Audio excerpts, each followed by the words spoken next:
Back to school time, so we were focusing in on education, and tonight we have some new information on how some Midlands after-school programs could be feeling the impacts of federal funding cuts.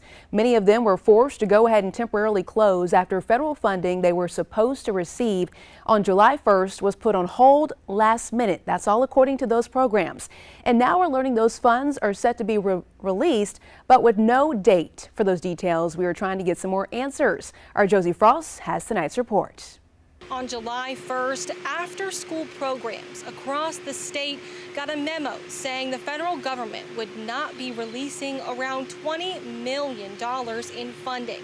Now, as of Friday, that money is set to resume, but many after-school programs have been left unsure of when it may come and if they'll be able to get back to where they started.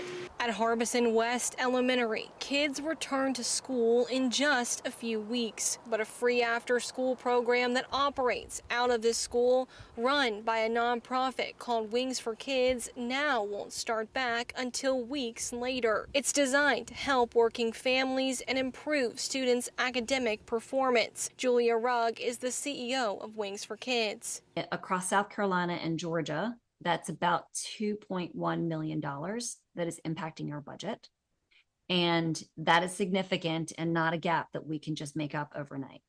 She says after around 65% of their operating budget for their different locations was frozen, they pushed back their start date to September 2nd. That's after school begins for parents at this location. The South Carolina After School Alliance says the $20 million came from the 21st Century Community Learning Center's funding, and it affected more than 100 programs statewide. Federal education officials told the State Department of Education on July 18th that money would now be released, but it's not clear when it will be dispersed.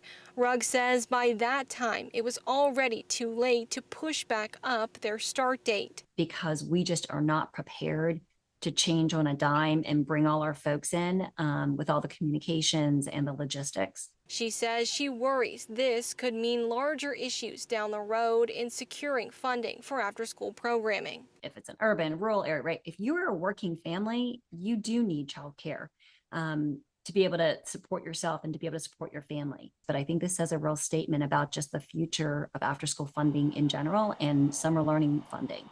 Right now, it's not clear if that money will have any additional requirements once it's dispersed. The State Department of Education tells me other grants that were paused on July 1st have not been released yet.